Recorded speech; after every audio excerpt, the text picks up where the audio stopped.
Good morning friends, welcome to Friends Classes. My name is Sumit and I am here to discuss today's tutorial section, that is change the game. So here we go, let's start.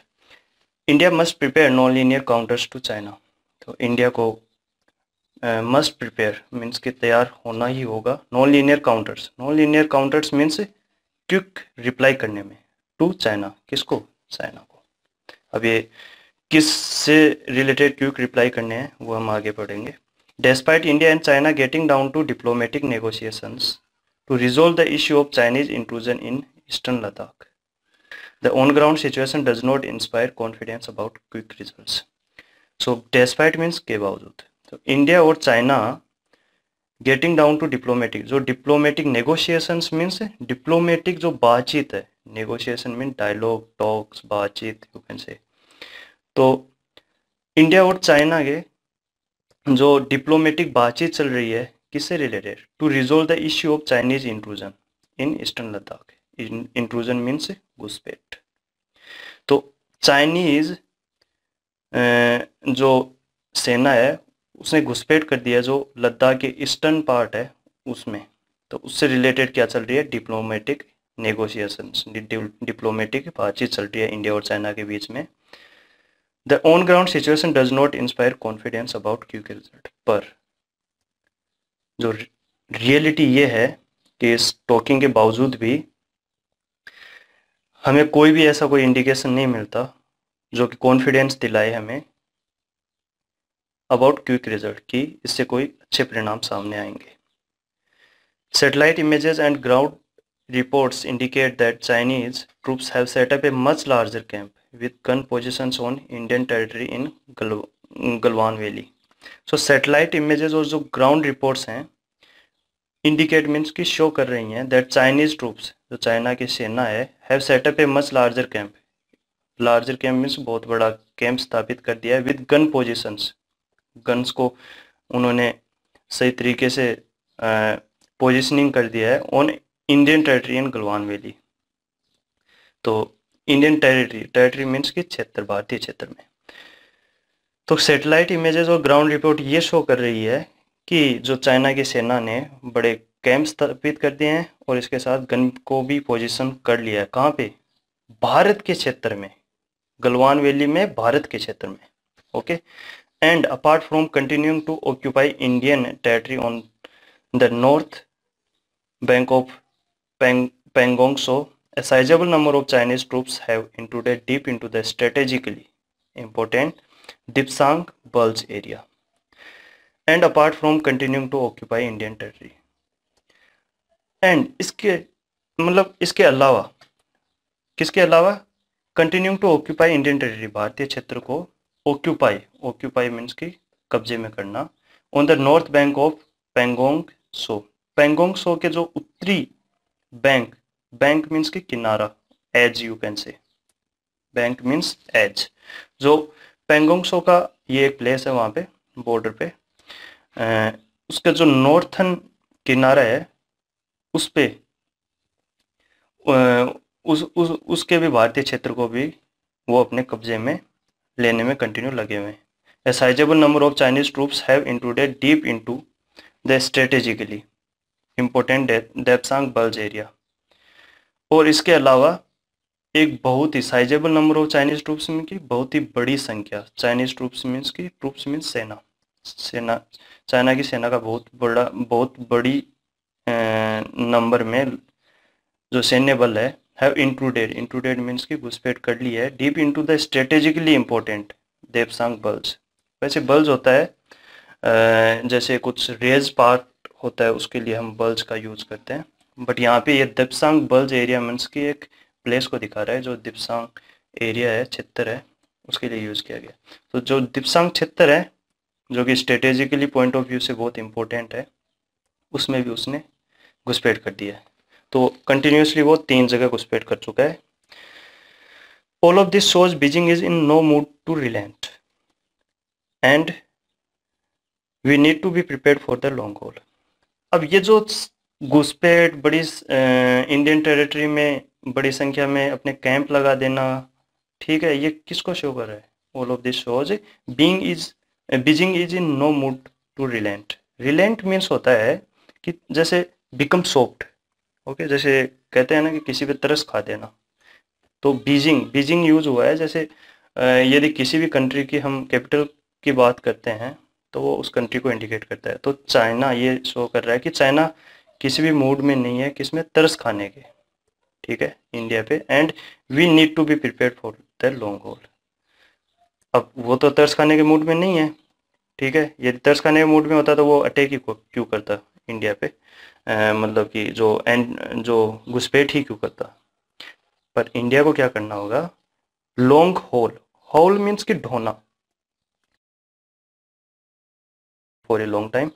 इस तरीके की जो चीजें हैं उनके लिए तैयार रहना होगा कि किसी भी स्थिति में ऐसा हो सकता है। और अभी जो सिचुएशन चल रही है उसके लिए भी इंडिया को मतलब कि कैरी करना होगा इस मैटर को, कि हो सकता है कि बहुत ज़्यादा टाइम लगे इसमें रिजोल्व होने में, लेकिन मतलब कि ऐसी परिस्थितियों के लिए उसे तैयार है। In this regard we need to change the rules of the game. अब हमें पता है कि चाइना कभी भी कैसे भी जो घुसपैठ कर देता है और भी काफ़ी सिचुएशंस क्रिएट करता रहता है, तो इसको मद्देनज़र रखते हुए we need to change the rules of the game. हमें जो खेल के तरीके हैं उन्हें चेंज करना होगा। और ये कोई खेल चेस का नहीं है, यहाँ पे हम बात कर रहे हैं कि जो बायलैटरल रिलेशंस हैं, ठीक है, उनको हमें कैसे हैंडल करना है, ओके, उनसे related. For far too long we have gone along with the Chinese position of compartmentalising the border issue on which they take 2 step forward and 1 step back from other areas of bilateral relationship. For far too long, अभी तक हम क्या कर रहे थे, we have gone along with Chinese position of compartmentalising the border issue. अभी तक हम क्या कर रहे थे, गोन along with the Chinese position, जैसा चाइना बोल रहा था, जैसा चाइना कहता है बायलैटरल रिलेशन समझौता के टाइम पे, हम उनको फॉलो करते थे। और चाइना क्या करता है, कंपार्टमेंटलाइजिंग द बॉर्डर इशू, ठीक है, from other areas of bilateral relationship. जब भी द्विपक्षीय समझौते होते हैं उसमें वो बॉर्डर इश्यूज को एक कंपार्टमेंटलाइज मीन्स कैटेगराइज करता था, वो क्लासिफाइड कर देता है, मतलब उनको अलग रखता है, उनको उसमें इन्वॉल्व नहीं करता, वो अभी तक ये करता आया है, ठीक है, जिससे कि वो क्या करे, one on which they take 2 steps forward and 1 step back. कभी तो वो बातचीत करके 2 हाथ आगे बढ़ा देता है, ठीक है, जिसमें वो बोलता है कि ऐसे कोई इश्यू सामने नहीं आने चाहिए, ठीक है, और अपनी मन मर्जी से 1 स्टेप बैक, जैसा एक स्टेप पीछे ले लेता है, जैसा कि वो अभी कर रहा है, उसने घुसपैठ कर दी है, okay. This has to go immediately and it has welcomed that New Delhi has told Beijing that continuation of the current situation would have a negative impact on two-way ties. This has to go immediately। क्या ये जो ऊपर कहा गया था कि we need to change the rules of the game, ये वाली चीज़, ठीक है, हमें उन्हें अभी बताना होगा कि जो आप कर रहे हैं उससे बहुत ज़्यादा दिक्कतें हो सकती हैं फ्यूचर में। जैसे कि it has welcome that new Delhi, कि दिल्ली ने पिछले दिनों अभी रिसेंटली जो स्टेटमेंट दिए हैं कि बीजिंग को क्लियर कट कहा है कि continuation of the current situation, यदि ऐसी स्थिति लगातार बनी रहती है, it would have a negative impact on two way ties. तो जो भी बायलैटरल रिलेशंस थे उनको ये इम्पेक्ट करेगी, क्योंकि इंडिया ही नहीं है, इंडिया अकेला जो बायलैटरल रिलेशंस थे उनमें जो एग्रीमेंट हुए थे उनकी अनुपालना नहीं करेगा। ओबियसली बात है, आप करोगे तो हम करेंगे, ये क्लियर कट कह दिया। Additionally we need to discard our reactive mindset and adopt non linear tactics that make the other side by surprise just as they often catch us napping. Additionally, और इसके साथ साथ, ये तो क्लियर कट तो कह ही देना है और ऑलरेडी उन्होंने कह दिया, इसके साथ साथ we need to discard our reactive mindset. हमें डिस्कार्ड मीन्स त्याग देना होगा, ओके, रिनाउंस, ओके, जो हर चीज़ पे रिएक्ट करने, जो रिएक्टिव माइंडसेट है कि वो कुछ करते हैं उसके बाद में हम कुछ रिएक्ट करते हैं, इसको त्याग देना होगा। And adopt non linear tactics that make the other side by surprise. और इसके बजाय त्याग देना, ऐसा मतलब इसका मतलब ये नहीं है कि हम कुछ एक्शन ही नहीं ले रहे, इसके बजाय हम क्या करेंगे, नॉन लीनियर टैक्टिक्स, ठीक है, नॉन लीनियर टैक्टिक्स ये हो गई कि वेरिएबल तरीके से, और यू कैन से कि कुछ चेंजेबल, और कुछ ऐसे नहीं है कि उनको पहले से पता है कि हाँ भाई हम इंट्रूजन करेंगे, घुसपैठ करेंगे और वो स्टेटमेंट देंगे, कहेंगे शांति चाहिए हमें और आराम से डिस्कशन होंगे। तो ऐसा नहीं, उसके बजाय इंडिया को भी कुछ ऐसे ड्रास्टिक डिसीजन लेने होंगे जिससे कि that other side by surprise, okay, that take the other side by surprise, कि other side mean China, China को उससे सरप्राइज पहुंचे। जैसे हमें सरप्राइज पहुंचता है वो घुसपैठ करते हैं, तो उसी तरीके से इंडिया को कुछ करना होगा। Just as they often catch us napping, उसी तरीके से जैसे हम आराम से, नैपिंग मीन्स कि सो रहे हैं। अब इसका मतलब ये नहीं है, यहाँ पे ऐसे है कि मतलब कि सब कुछ स्मूथली चल रही है हमारे कंट्री में, और दे ऑफन कैच अस नैपिंग, और वो अचानक से इंट्रूजन कर देते हैं और ऐसी स्थिति पैदा कर देते हैं जिससे कि मतलब वाद विवाद और जो लड़ाई की सिचुएशंस क्रिएट हो जाती हैं।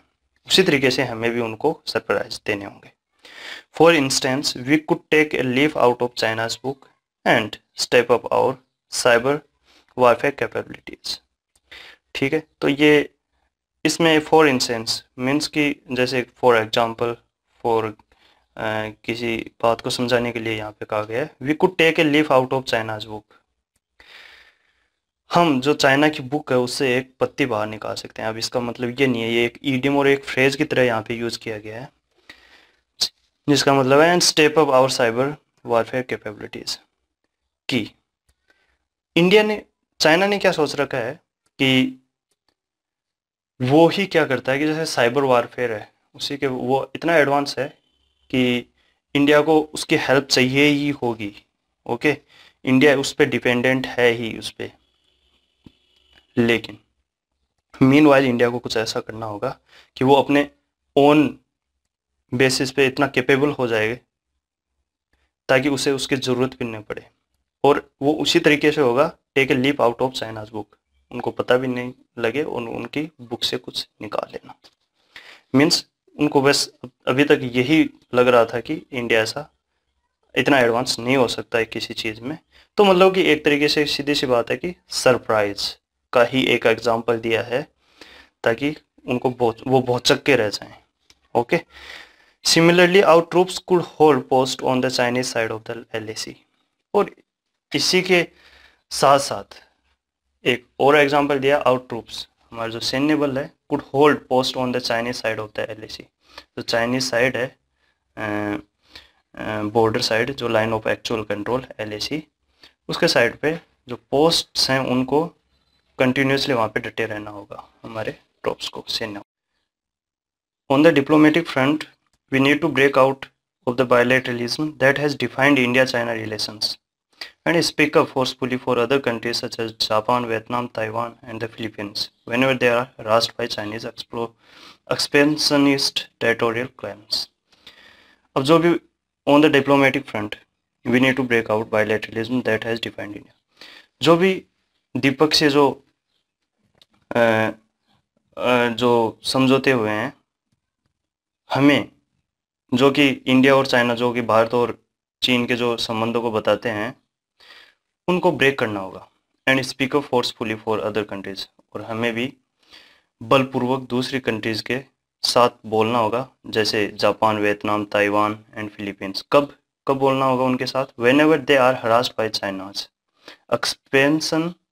Expansionist territorial claims, means China जब भी क्लेम करता है कि हाँ ये ऑब्वियस बात है कि इंडिया में जैसे वो इंट्रूजन कर रहा है वैसे इन कंट्रीज़ में भी करता है, और कहता है अपनी दावेदारी पर पेश करता है कि ये एरिया मेरा है। तो यदि ऐसा करता है तो इंडिया को भी आवाज़ उठाने हुई, ओके, और बायलेटर्स जो रिलेशन है उनको साइड में रखना होगा। Bilateralism is convenient for China as it's always the stronger party in any bilateral face off, और इसलिए इसको अलग करना होगा क्योंकि बायलेटरल जो ये द्विपक्षीय संबंध है वो चाइना के लिए बहुत ही, क्या कह सकते हो, सुविधाजनक है। क्यों? क्योंकि दोनों पक्षों में चाइना का ऑब्वियस बात है, चाइना बहुत अच्छी हर तरीके से मतलब कि सेल्फ डिपेंडेंट है, तो वो एक स्ट्रॉन्गर कंट्री के तरीके से सामने आती है। और वो रिलेशंस दूसरी कंट्री, सामने वाली कंट्री उसके साथ ख़राब नहीं कर सकती, क्योंकि चाइना कहती है कि यदि आप ऐसा करोगे तो ये रिलेशन ख़राब हो जाएंगे और इससे आपको भयंकर परिणाम देखने को मिल सकते हैं।